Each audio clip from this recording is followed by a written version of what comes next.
IAS coaching channel रघुवर प्रसाद के तरफ से आज दिनांक 22/9/2022 को संघ लोक सेवा आयोग की मुख्य परीक्षा के जो पाठ्यक्रम है वो पाठ्यक्रम में आज मैं प्रश्न पत्र 4 का समान अध्ययन तृतीय के बिंदुओं पर प्रकाश डालूंगा और आप इसे बिंदुवार पढ़ेंगे तो मुख्य परीक्षा के समान अध्ययन थर्ड पेपर में भी सफलता हासिल कर लेंगे।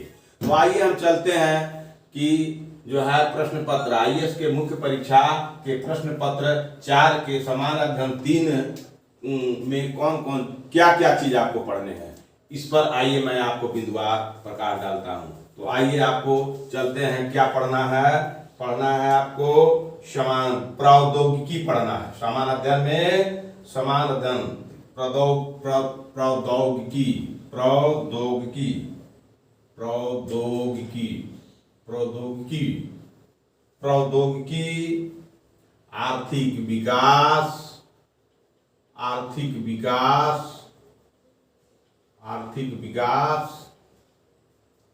जैव विविधता जैव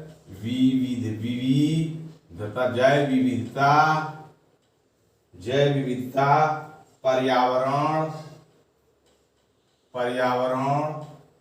जैव विविधता पर्यावरण सुरक्षा तथा आपदा प्रबंधन।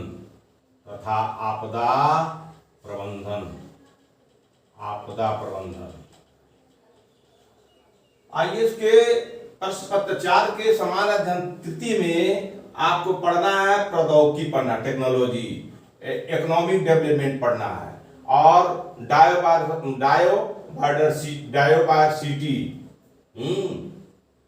बायोडाइवर्सिटी पढ़ना है। बायोडाइवर्सिटी जैव विविधता, इन्वायरमेंट और सिक्योरिटी एंड ये आपदा प्रबंधन है।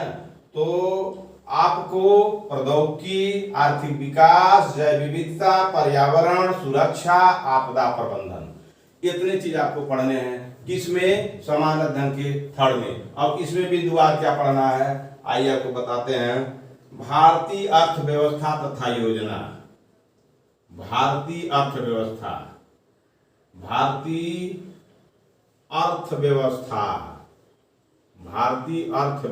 को पढ़ना है।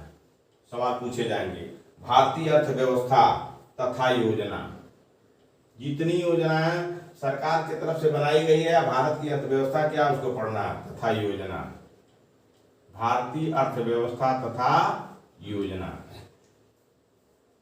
संसाधनों को जुटाने, संसाधन होंगे, संसाधनों को जुटाने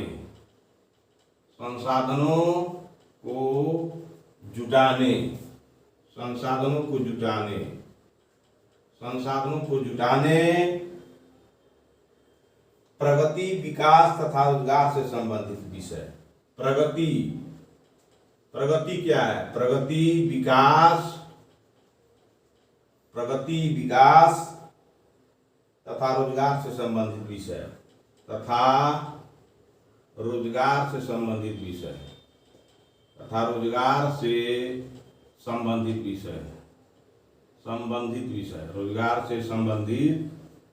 विषय। इतना चीज इस बिंदु पर पढ़ना है। भारत की अर्थव्यवस्था क्या है या भारत की अर्थव्यवस्था की क्या विशेषता पहचान है, क्या प्लानिंग है, संसाधन कहाँ से आते हैं और प्रगति कैसे होगी, डेवलपमेंट कैसे होगा और रोजगार कैसे मिलेगा। जो अभी चल रहा है ना भारत में कि सरकार निकम्मी है, ये सरकार निकम्मी है जो रोजगार नहीं देती है, तो यही रोजगार से संबंधित भी विषय पढ़नी है। तो आईएएस होके जाइएगा तो कैसे टेक्नोलॉजी को डेवलप कराइएगा, कैसे आर्थिक विकास करवाइएगा देश में, कैसे विविधता, पर्यावरण, सुरक्षा तथा आपदा प्रबंधन पर ख्याल रखिएगा अपने जिले में, या किसी विभाग का सेक्रेटरी होइएगा तो उसमें उस विभाग से संबंधित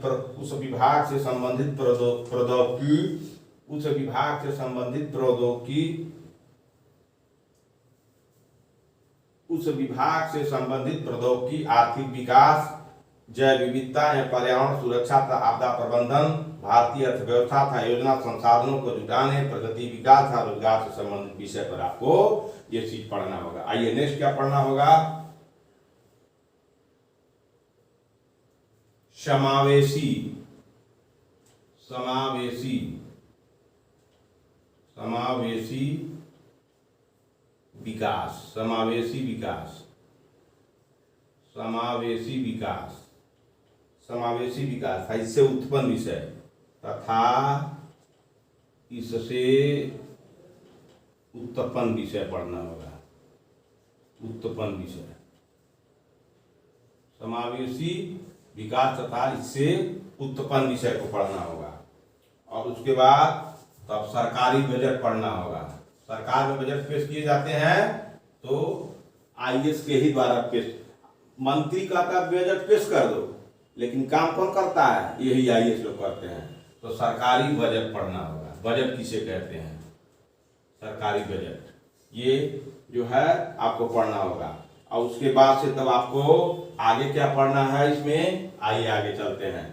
तो सामान्य अध्ययन के थर्ड पेपर में प्रश्न पत्र 4 के सामान्य अध्ययन के थर्ड पेपर में प्रौद्योगिकी, आर्थिक विकास, जैव विविधता, पर्यावरण सुरक्षा तथा आपदा प्रबंधन, भारतीय अर्थव्यवस्था तथा योजना संसाधनों को जुटाने, प्रगति, विकास, रोजगार से संबंधित विषय, समावेशी विकास था इसे उत्पन्न विषय, सरकार, बजट, सरकार और बजट। सरकारी बजट होगा, सरकारी बजट। तो ये चीज आपको पढ़ने होंगे इस पेपर में। आइए और आगे अब क्या पढ़ना है? आगे आपको क्या पढ़ना है? मैं इसलिए आपको बता दे रहा हूं कि एक एक विषय पर आपको अध्ययन करना होगा। आईएएस में सिलेक्शन होने से कोई रोक नहीं सकता है। ठीक, तो आइए आगे चलते हैं। मुख्य फसलें, मुख्य फसलें, मुख्य फसलें, मुख्य फसलें।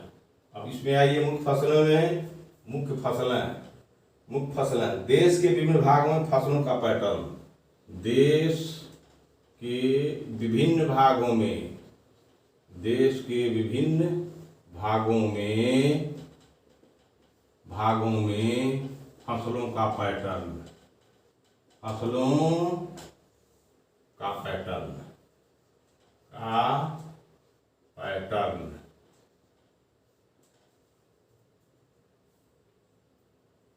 तो इस पैटर्न में आपको सिंचाई के विभिन्न प्रकार, सिंचाई के विभिन्न प्रकार, सिंचाई के विभिन्न प्रकार, सिंचाई के विभिन्न प्रकार, सिंचाई के विभिन्न प्रकार, ये भी पढ़ना है।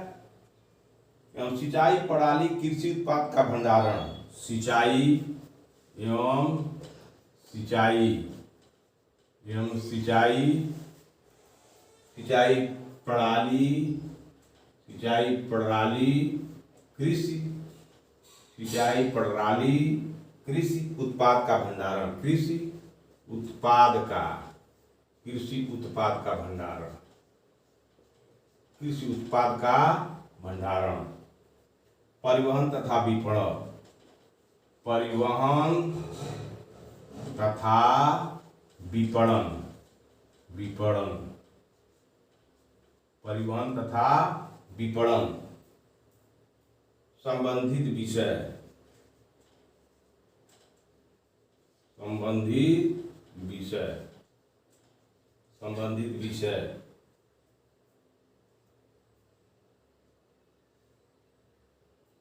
और बाधाएं, और बाधाएं, और बाधाएं, और बाधाएं, किसानों की सहायता के लिए ई प्रौद्योगिकी, किसानों की सहायता के लिए, किसानों की सहायता के लिए, किसानों की सहायता के लिए, किसानों की सहायता के लिए ई जो है प्रौद्योगिकी, ई प्रौद्योगिकी, ई प्रौद्योगिकी, ई प्रौद्योगिकी, किसानों की सहायता के लिए ई प्रौद्योगिकी।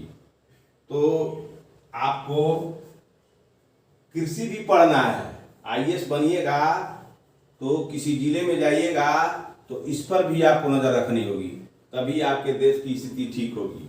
तो मुख्य फसल पढ़ना होगा कृषि के क्षेत्र में। तो देश के विभिन्न भागों में फसलों का पैटर्न क्या है, पूरे राज्यों में 2800 राज्य में सिंचाई के विभिन्न प्रकार क्या हैं, एवं सिंचाई प्रणाली क्या है, कौन से प्रणाली से सिंचाई हो रही है। और कृषि का जो कृषि जो है धान, गेहूं, चावल, मक्का, बाजरा, कोदो, सामा, मड़ुआ, टांगू जो है, गन्ना, शलजम, मूली, सब्जी, सब कृषि में आता है। तो उसका उत्पादन कैसे होता है और उसका भंडारण कैसे किया जाए, और उस भंडारण करके एक जगह से दूसरे जगह कैसे लाया जाए, और वह लाने जाने के लिए बाजार कहाँ है वह, और उस ऐसे विषयों, और उसमें जो कठिनाई आ रही है इस सबको यहाँ उधर ले जाने में, करने में, तो उस बाधाओं को दूर करना होगा। और किसानों की सहायता के लिए ई प्रौद्योगिकी इलेक्ट्रॉनिक सिस्टम से जो है टेक्नोलॉजी अपनानी होगी। तो ये है, आपको मुख्य फसलें भी पढ़नी होगी। ऐसा बात नहीं है कि केवल कलेक्टर को इतिहास भूगोल पढ़ना है, सब पढ़ना है, तब न जाके आप जनता की भलाई कर पाइएगा। केवल आपको इतिहास भूगोल थोड़ा पढ़ना है, सब पढ़ना है, तब जाके जनता की भलाई कर पाइएगा, नहीं तो नहीं कर पाइएगा। अब आइए नेक्स्ट जो है आपको क्या पढ़ना है, प्रत्यक्ष एवं अप्रत्यक्ष, प्रत्यक्ष एवं अप्रत्यक्ष, इसको अंग्रेजी में कहते हैं डायरेक्ट और इनडायरेक्ट। प्रत्यक्ष और अप्रत्यक्ष, कृषि सहायता, कृषि नहीं होता, कृषि सहायता होता है। कृषि सहायता तथा न्यूनतम समर्थन मूल्य से संबंधित विषय, तथा न्यूनतम समर्थन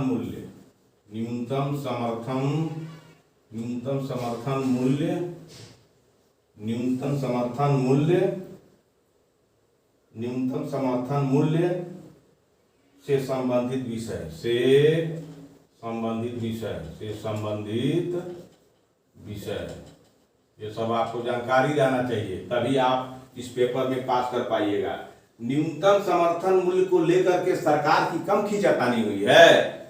जो दिल्ली में या हरियाणा के जितने, पंजाब के जितने जो है सिख हैं, और देश से जो किसान के नेता हैं, जो किसान के नेता भी प्रसिद्ध थे, क्या नाम था वो किसान के नेता को,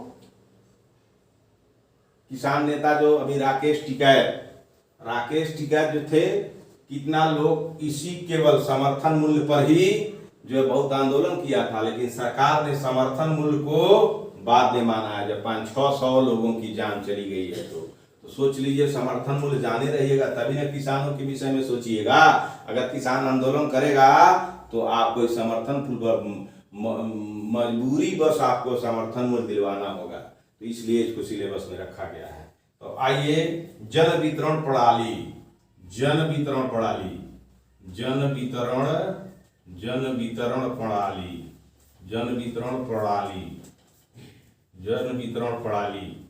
और उद्देश्य, जन वितरण प्रणाली उद्देश्य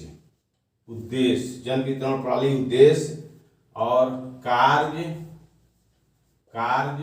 सीमा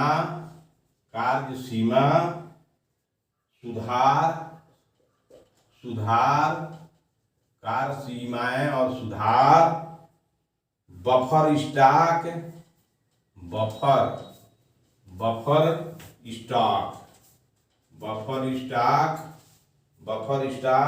तथा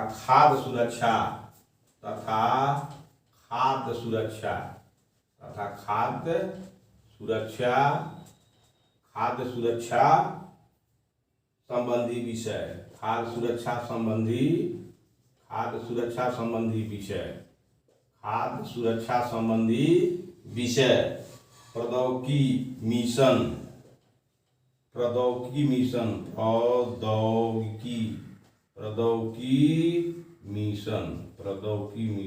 प्रौद्योगिकी मिशन पशुपालन संबंधी अर्थशास्त्र, पशुपालन संबंधी अर्थशास्त्र, पशुपालन संबंधी अर्थशास्त्र, पशुपालन संबंधी अर्थशास्त्र, ये चीजें आपको पढ़ना है। यानी जन वितरण प्रणाली, जनता के बीच में क्या वितरण किया जाए, वो कौन सी प्रणाली है, उसका उद्देश्य क्या है, और जन वितरण प्रणाली का कार्य क्या है और उसकी सीमा क्या है, उसमें सुधार क्या होना चाहिए। बफर स्टॉक, ऐसा स्टॉक जिसको कोई छू न सके, वो रिजर्व में रखना चाहिए। ये बफर स्टॉक हो गया, मानो इतना धान, इतना चावल और गेहूं और धान स्टॉक में रख लीजिए। खाद्य सामग्री, इतने चीजें, इतना सरकारी गोदाम में रहना चाहिए जिसको छुए ना, रिजर्व में रहे, वही बफर स्टॉक है। और तथा खाद्य सुरक्षा संबंधी विषय, खाद्य की सुरक्षा कैसे होगी, जो खाद्य वस्तुएं हैं उनकी सुरक्षा कैसे होगी, और प्रौद्योगिकी मिशन चलाना होगा। पशुपालन संबंधी अर्थशास्त्र, अर्थशास्त्र आप जानते हैं, अर्थशास्त्र धन का विज्ञान है। अर्थशास्त्र क्या है, धन का विज्ञान है। अर्थशास्त्र सभी विषयों की रानी है। अर्थशास्त्र क्या है, सभी विषयों की रानी है। अगर अर्थशास्त्र न रहे, सभी राजा और रानी मर जाएंगे, यानी प्रधानमंत्री भी खत्म हो जाएगा, सीएम भी खत्म हो जाएगा, सब छोड़ के कुर्सी भाग जाएगा, जैसे श्रीलंका में हुआ। तो अगर अर्थशास्त्र पर अगर संकट आ गया, अर्थशास्त्र फेल, तो सारा फेल। जैसे श्रीलंका में राष्ट्रपति भाग गया, प्रधानमंत्री भाग गया, अपना कुर्सी छोड़ भाग गया, उसके साथ सारी जनता करे दो हमको जन वितरण प्रणाली करो, जन वितरण प्रणाली करो, नहीं उसको संभला, भाग गया। तो ये भी पढ़ना है आपको। तो मैं आपको अभी केवल सिलेबस के विषय में बता रहा हूँ, समान अध्ययन थर्ड में क्या पढ़ना है। ठीक, अब आइए आगे चलते हैं। और क्या पढ़ना है समान अध्ययन थर्ड में, आगे आइए। आपको मैं बहुत विस्तार से बता रहा हूँ, आपको यही कंसेप्ट क्लियर हो जा रहा है। अब केवल पढ़ना है आपको। हमको तो जब मैं पढ़ता था तो हमको कोई गाइडलाइन नहीं देता था क्या पढ़ना चाहिए। मैं तो आपको पढ़ा रहा हूँ, अपना एनर्जी, अपना खून पसीना लगा के हम पढ़ते थे, तो हमको कोई बताता नहीं था। अब सोच लीजिए कि मेरी स्थिति कैसी रही होगी। मैं तो आपको पढ़ा रहा हूँ, कोनो आप हमको कमा के पैसा दीजिएगा, कोनो आप हमको फीस दे रहे हैं, क्या आप हमारी खबर लेने आइएगा? कभी नहीं। मैं अपने नैतिक मूल्यों का आपके सामने प्रदर्शन कर रहा हूँ। आइए, भारत में प्रसंस्करण संबंधित उद्योग, भारत में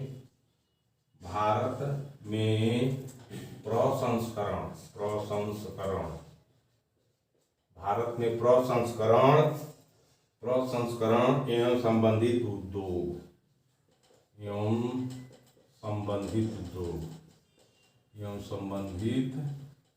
उद्योग, प्रसंस्करण संबंधित उद्योग।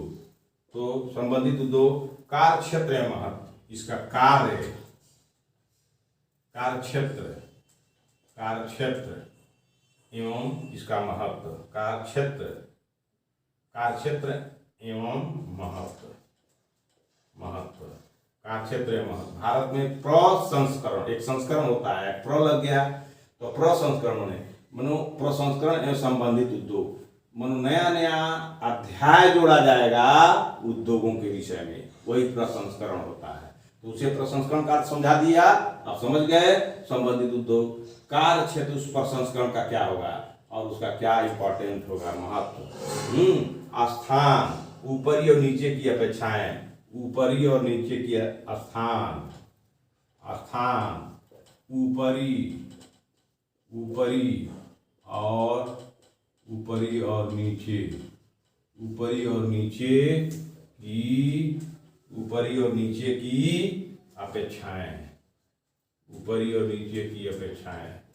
ऊपरी और नीचे की अपेक्षाएं, श्रृंखला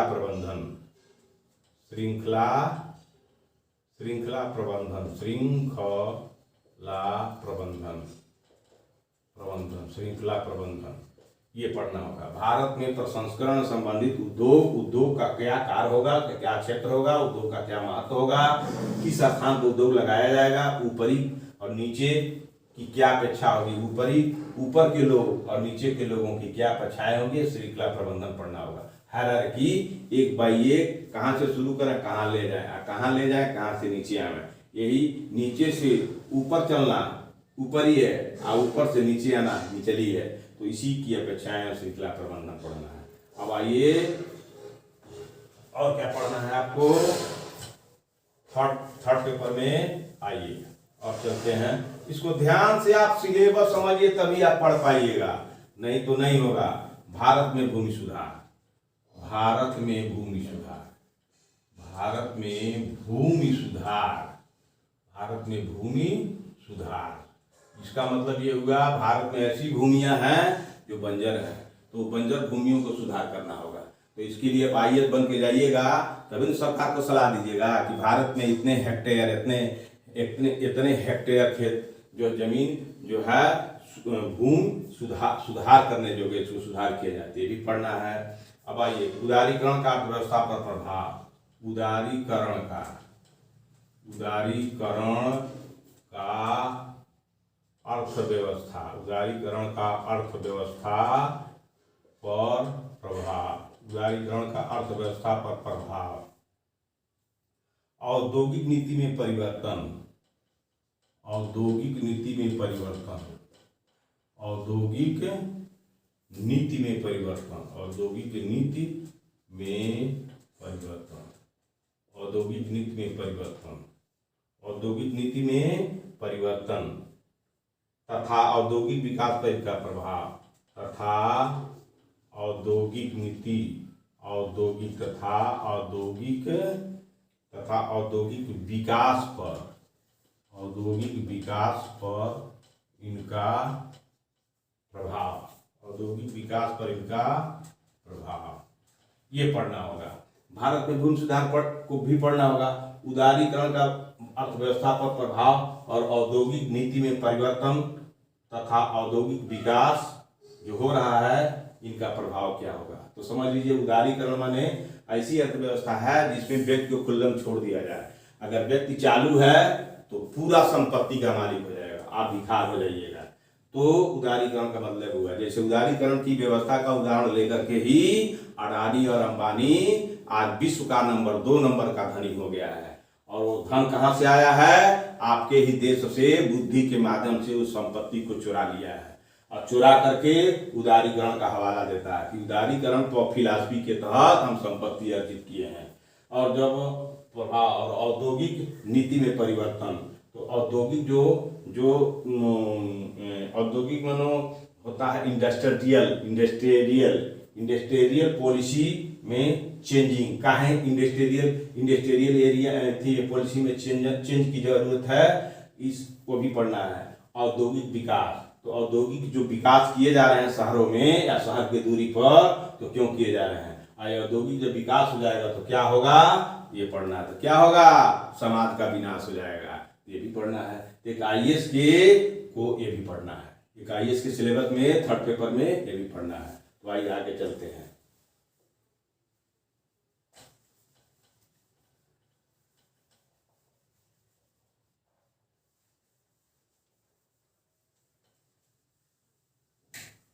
आगे चलते हैं। बुनियादी ढांचा, बुनियादी ढांचा, बुनियादी ढांचा क्या भाई? बुनियादी ढांचा, बुनियादी ढांचा, बुनियादी ढांचा जो है बुनियादी ढांचा में आपको पढ़ना है ऊर्जा, ऊर्जा पढ़ना है, बंदरगाह पढ़ना है, बंदरगाह, बुनियादी ढांचा, ऊर्जा, बंदरगाह, सड़क, विमानपत्तन,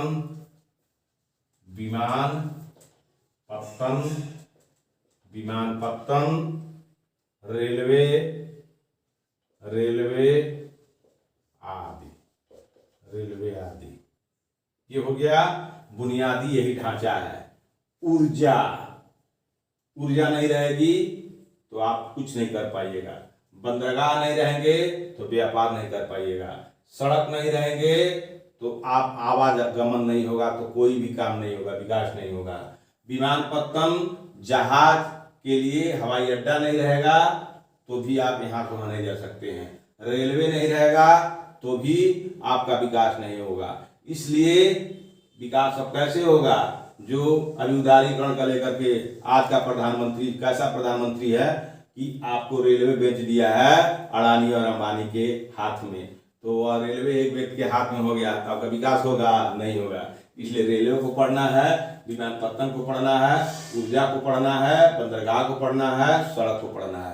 तो आज का प्रधानमंत्री जनता की ओर से, मैं भी प्रधानमंत्री के चुनाव में अपना वोट दिया हूँ, इसलिए मुझे विरोध करने का हक है। मैं भाजपा वालों को वोट दिया हूँ तो उसी का संसद चुन करके संसद में गया है, तो प्रधानमंत्री का चुनाव किया है, इसलिए मैं खुला मेरे 10 वोट है मेरे घर में, सरकार में मेरी उसकी भूमिका है। मैंने वोट दिया हूँ और भाजपा सरकार में आई और आकर के हम लोगों के विरोध में काम किए है। ऊर्जा के क्षेत्र में दे दिया अडानी को, बंदरगाह दे दिया अडानी को, सड़क दे दिया अडानी को, विमानपत्तन दे दिया अडानी को, रेलवे दे दिया अडानी को। तो बताइए, ये पढ़े रहिएगा तब ना आप किसी का विरोध करिएगा, कहिएगा नहीं इस फाइल में दस्तखत नहीं करेंगे, चाहे इस पद पर रहें या न रहें। जनता के हित में अगर काम नहीं है तो हम नहीं करेंगे। आइए आगे क्या पढ़ना है, आगे क्या पढ़ना है आपको, आइए आइए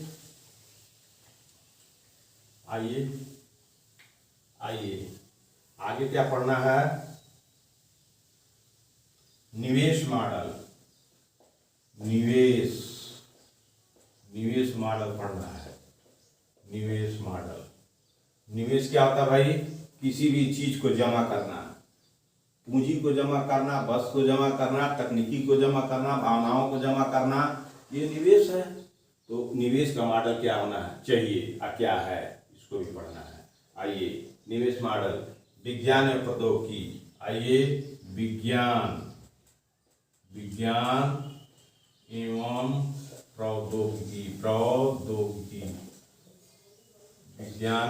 प्रौद्योगिकी, विज्ञान एवं प्रौद्योगिकी। तो इसमें क्या पढ़ना है आपको? विकास एवं अनुप्रयोग, विकास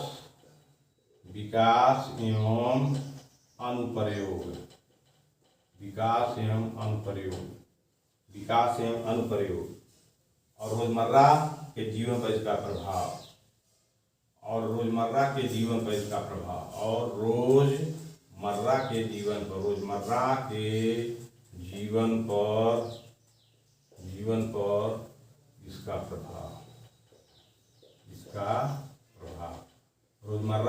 पर इसका प्रभाव। तो विज्ञान और प्रौद्योगिकी कहा नहीं जाता है, विज्ञान वरदान है कि अभिशाप है। अगर विज्ञान का प्रयोग अभिशाप के रूप में करिएगा तो समाज को घाटा है।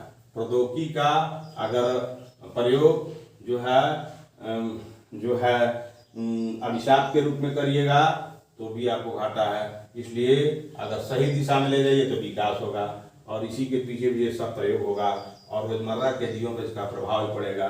अगर विज्ञान प्रौद्योगिकी न रहे तो आपका रोजमर्रा के जीवन पर बहुत बुरा प्रभाव पड़ेगा। इसलिए विज्ञान की ही देन है कि हम आपको पढ़ा रहे हैं, और आप पता नहीं कहाँ भारत के कोने में कहाँ हैं, तो आप हमारे इस पढ़ाई को जान जा रहे हैं।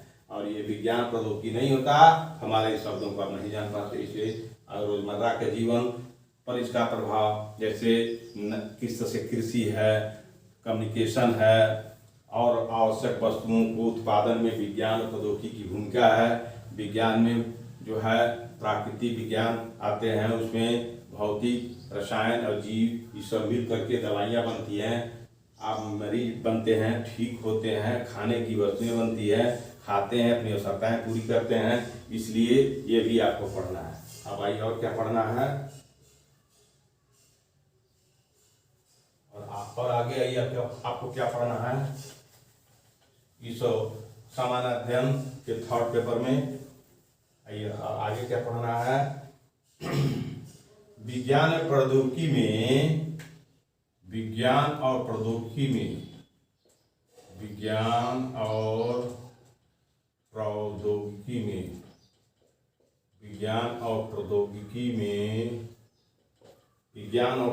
में भारतीयों की उपलब्धियां,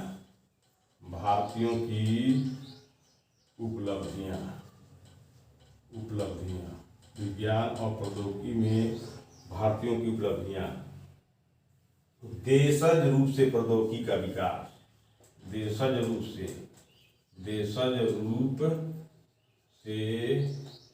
प्रौद्योगिकी का विकास,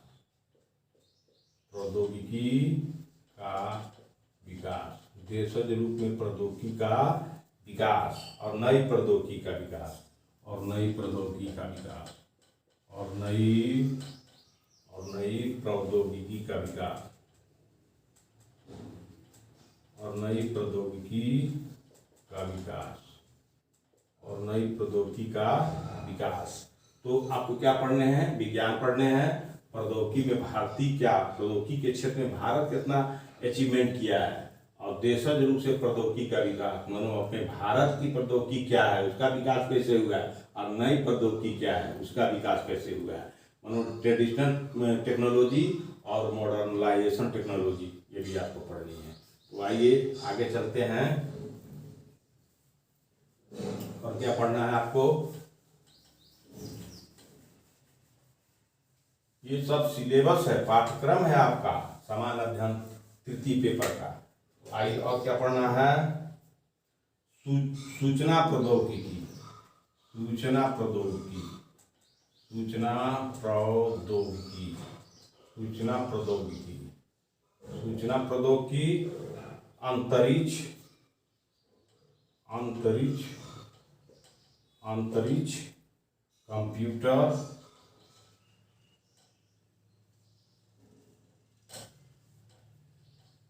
कंप्यूटर,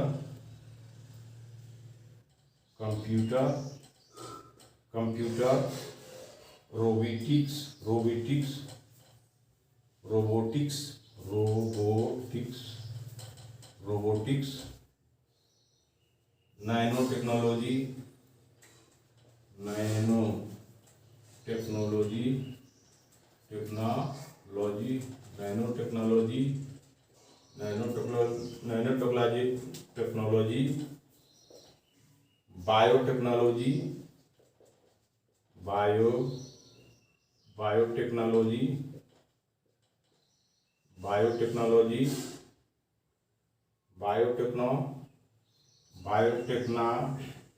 टेक्नोलॉजी, बायोटेक्नोलॉजी, बायोटेक्नोलॉजी, और बौद्धिक संपदा, और बौद्धिक संपदा, और बौद्धिक संपदा, और बौद्धिक संपदा, अधिकारियों से संबंधित विषय, अधिकारों से संबंधित विषय, अधिकारों से संबंधित विषय, अधिकारों से संबंधित विषय, अधिकारों से संबंधित विषय के संबंध में जागरूकता, के संबंध में, के संबंध में जागरूकता, इतना चीज पढ़ना है। सूचना, यहाँ का सूचना वहां पहुंचा देना। तो क्या मोबाइल का युग है, तो सूचना प्रौद्योगिकी से कहते हैं। अंतरिक्ष, अंतरिक्ष क्या है उसके विषय में पढ़ना है। कंप्यूटर क्या है उसके विषय में पढ़ना है। रोबोटिक्स क्या है, रोबोट मानो टेक्नोलॉजी के द्वारा आदमी की शक्ल में काम करने का उन्हें जिम्मा दे दिया जाएगा, जो उनको सौंप दिया जाएगा वही करेंगे, तो रोबोटिक्स हो गए। नैनो टेक्नोलॉजी मानो नैनो टेक्नोलॉजी है, उसके तहत सस्ते चीज में नए उद्देश्य को पूरा करने के लिए चीजें बनाई जाती है। बायोटेक्नोलॉजी जीव के विषय में नई तकनीकी है। और बौद्धिक संपदा, बुद्धि की संपदा, बुद्धि एक संपत्ति है, इसके विषय में पढ़ना है। तो इसलिए अधिकारों से संबंधित विषय के समझ रखता है। जब बुद्धि एक संपदा है, एक संपत्ति है, तो बुद्धि को अधिकार चाहिए। तो अधिकार क्या है आपके, उस अधिकारों के विषय में मानव के अधिकार क्या है, इसको भी आपको पढ़ना होगा। क्योंकि कलेक्टर बनिएगा, एसपी बनिएगा, तो आपके पास जाएगा, कहेगा मेरा ये अधिकार है, हनन हो रहा है, मेरी रक्षा करिए। तो आप ये पढ़े रहिएगा, तो एसपी कलेक्टर बन के जाइएगा, तो आपके पास कोई गरीब गुरबा चाहे कोई भी जाएगा कि सर मेरा हत्या होने वाला है, तो आपको सुनवाई करना पड़ेगा। क्योंकि ये अधिकार है मानव का, प्राकृतिक अधिकार है, जीने का हक है। तो आप आईएएस बन गए, इसका मतलब थोड़ा ना है कि आप किसी को सुनवाई नहीं करिएगा। आपको सबकी बातें सुनना है, और जो करना है करने लायक को करना है। इसीलिए संपदा अधिकारों से संबंधित विषय के संबंध में जागरूकता है, उसको पढ़ना है। तो ये आप पढ़े रहिएगा, तो कभी भी अपने कुर्सी पर किसी की बात को इग्नोर नहीं करिएगा। आइए और चलते हैं आगे। और आपको क्या पढ़ने हैं, और आपको क्या पढ़ने हैं?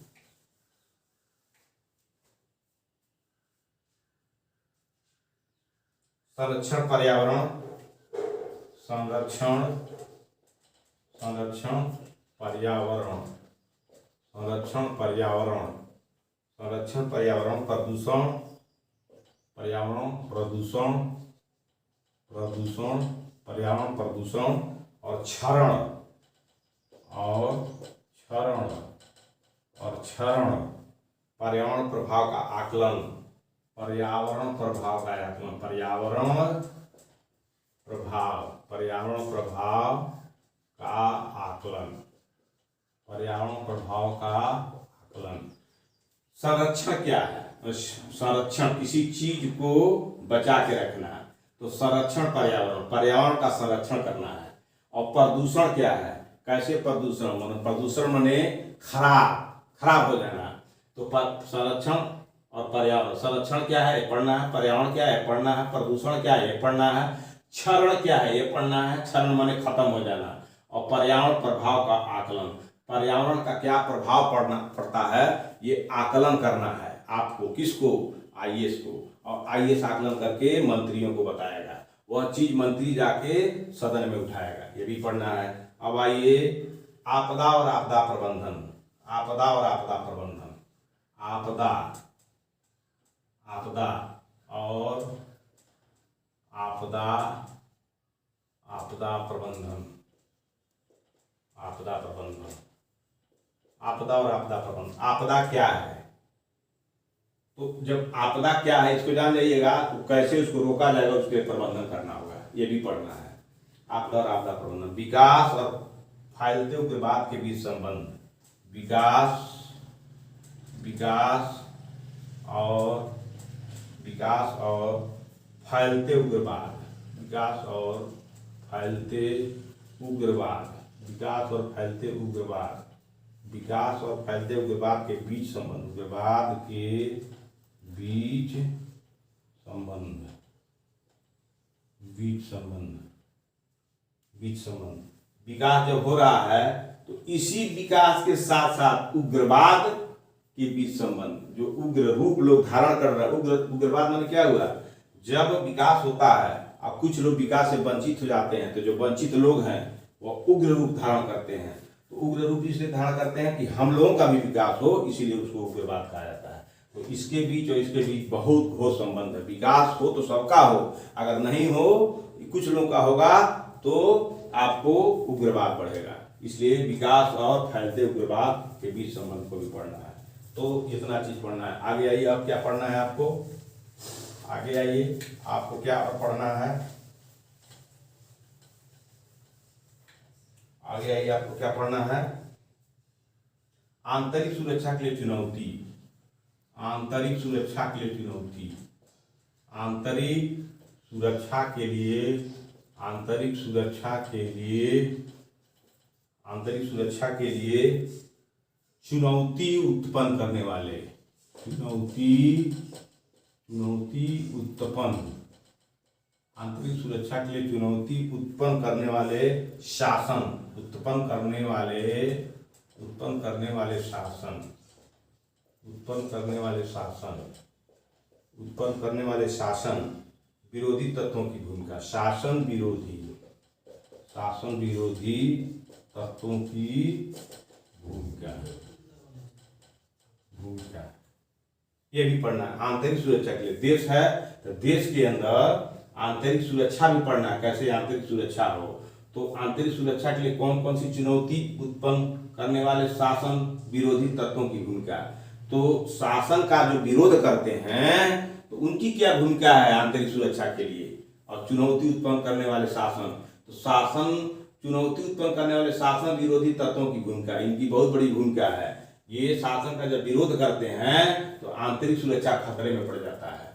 तो अगर पॉजिटिवली सोचेंगे तो विरोधी नहीं, सरकार को जैसे हाथी पर पिलवान बैठ करके और उसको जो है एक भाला से मारता है तो हाथी ठीक रहती है, ठीक उसी तरह आंतरिक सुरक्षा तभी ठीक होगी जब शासन का सही ढंग से, गलत ढंग से कोई विरोधी होगा, उस तत्वों की पहचान करनी होती है। अतः कलेक्टर होकर उन तत्वों की रोकथाम करेंगे जिसे अपराधी कहते हैं। तो उन अपराधियों को रोकिएगा तो शासन का विरोध आंतरिक रूप से नहीं होगा, आंतरिक रूप से सुरक्षा होगी, शांति होगी, बाहर होगा, सब लोग अमन चैन से जिंदगी जिएंगे। आइए नेक्स्ट जो है क्या पढ़ना है आपको, नेक्स्ट क्या पढ़ना है आपको, नेक्स्ट पढ़ना है संचार नेटवर्क के माध्यम से, संचार नेटवर्क के माध्यम से, संचार नेटवर्क के माध्यम से सरकार, संचार नेटवर्क के माध्यम से आंतरिक सुरक्षा की चुनौती, आंतरिक सुरक्षा, आंतरिक सुरक्षा, आंतरिक सुरक्षा, आंतरिक सुरक्षा को चुनौती, आंतरिक सुरक्षा को चुनौती, आंतरिक सुरक्षा चुनौतियों में, आंतरिक सुरक्षा चुनौतियों में, आंतरिक सुरक्षा, आंतरिक सुरक्षा चुनौतियों में, चुनौतियों में, चुनौतियों में मीडिया, चुनौतियों में मीडिया, मीडिया, मीडिया और सामाजिक नेटवर्किंग, सामाजिक नेटवर्किंग, सामाजिक नेटवर्किंग, नेटवर्किंग, सामाजिक नेटवर्किंग, सामाजिक नेटवर्किंग, सामाजिक नेटवर्किंग साइटों की भूमिका, साइटों की भूमिका, साइटों की भूमिका, साइबर सुरक्षा, साइबर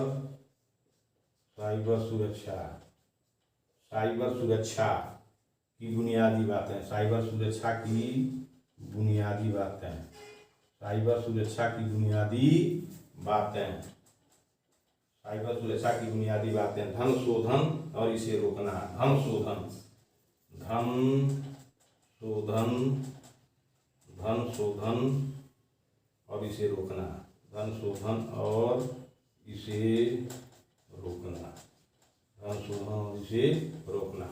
संचार नेटवर्क के माध्यम से, जो संचार नेटवर्क है एक जगह से दूसरी जगह बात हो जाती है, आंतरिक सुरक्षा को चुनौती, जो आंतरिक सुरक्षा है वो खतरे में पड़ गई है, इसको पढ़ना है आपको।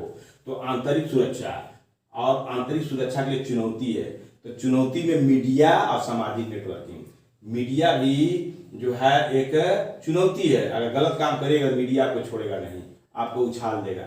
जैसे अभी मोदी जी को उछाल रहा है मीडिया कि 15 लाख रुपए खाते में कहे थे देंगे, हो रहा है, 2 करोड़ रोजगार कर रहे हैं दे देंगे, काला धन विदेश से मंगाएंगे नहीं आया, ये सब मीडिया उछाल रहा है। और सामाजिक, समाज के नेटवर्क, समाज एक से एक समाज के लोग जुड़े हैं, साइटों की भूमिका और साइबर सुरक्षा, मनो अपराध बढ़ रहे हैं, इसी नेटवर्किंग के माध्यम से अपराध बढ़ रहे हैं और अपराधी साइबर अपराधी कहा जा रहा है, इसको भी पढ़ना है। क्योंकि कलेक्टर हो जाइएगा किसी बैंक से, अगर करोड़ों रुपए साइबर क्राइम हो गया तो आपको साइबर के विषय में जानना होगा, तो एसपी से बात करना होगा, जल्दी टेक्नोलॉजी लगा करके वो अरबों रुपए बैंक से कैसे गया इसका पता लगवाइए, इसलिए आपको इसको रखा गया है। और बुनियादी बातें, धन शोधन, धन और शोध, धन पर शोध करना होगा, धन पर शोध करना होगा, अपने देश से धन, अपने देश के धन पर शोधन करना होगा।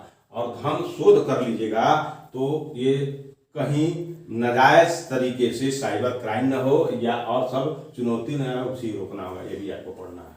तो बताइए कलेक्टर को क्यों ये पढ़ाया जा रहा है? इसलिए पढ़ाया जा रहा है कि आप बहुत बड़े जिम्मेवार और जवाबदेह आदमी बनिएगा, तो इसलिए इसको आपको पढ़ना होगा। चलिए आगे आपको क्या पढ़ना है थर्ड पेपर में, आइए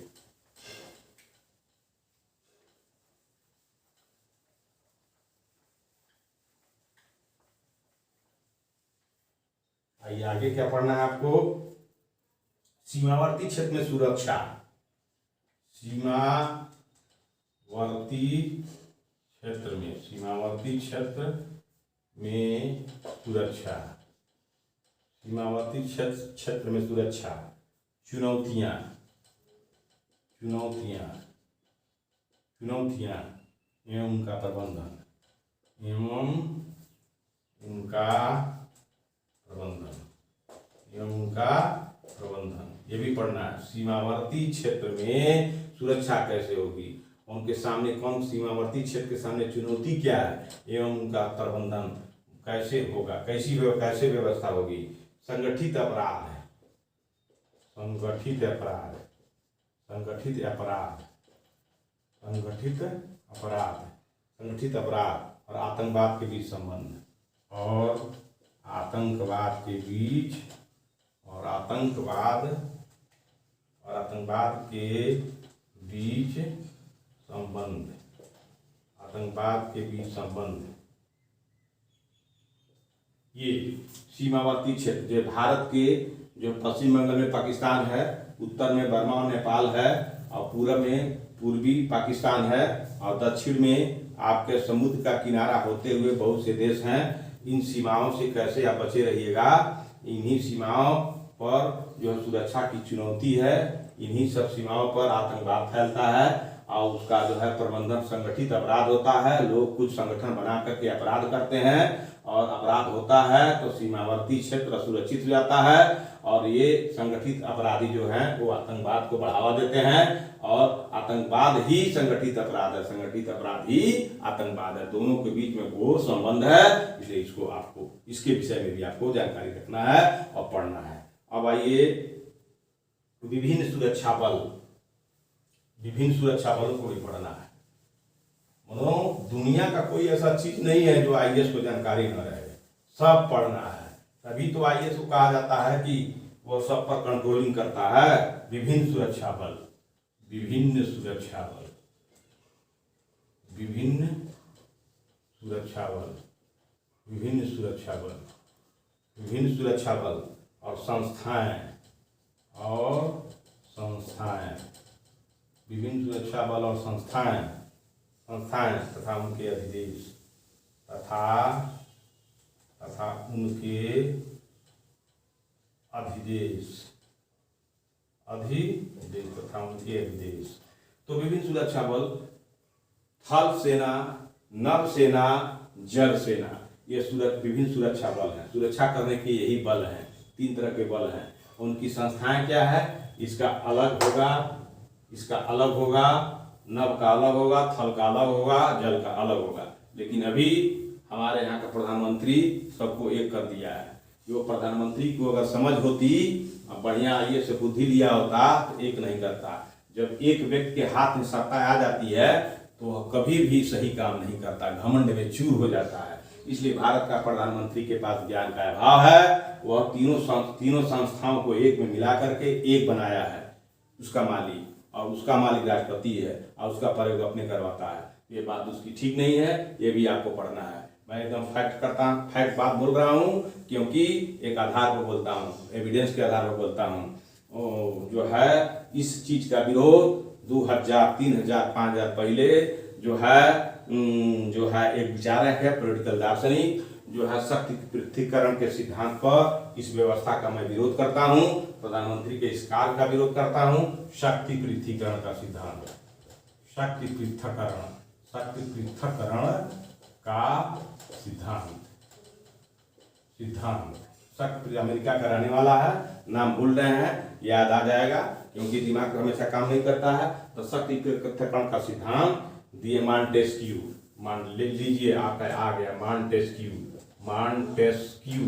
मॉन्टेस्क्यू ने कहा है कि अगर सभी शक्तियां किसी एक व्यक्ति में दे दी जाए तो वह आतताई हो जाएगा, अत्याचारी हो जाएगा, सब कुछ हो जाएगा। इसलिए ने वर्तमान प्रधानमंत्री जो गलतियां किया है, वह गलती देश को भोगना पड़ रहा है, अब भोगना पड़ेगा। इसलिए उन्हें कहा कि शक्ति व्यवस्था का अलग हो, कार्यपालिका अलग हो, न्यायपालिका अलग हो, कोई किसी के कार्य में हस्तक्षेप न करे, बैलेंस ऑफ पावर बना रहे। लेकिन भारत का प्रधानमंत्री की सोच बहुत गड़बड़ है। वह आपने ही किसी एक खास वर्ग से संबंधित होकर के इस नियमों को लाया है, पार्लियामेंट में पास करके मेजॉरिटी के साथ। इसलिए शक्ति प्रयोग के सिद्धांत का उल्लंघन किया है। इसलिए एविडेंस के आधार पर मैं आपको बताता हूं कि विभिन्न सुरक्षा बल और संस्थाएं और उनके अधिदेश, मतलब अधिक से अधिक क्या उनको अधिकार दिए गए हैं, उसके विषय में पढ़ना है। यही आज का चौथे पेपर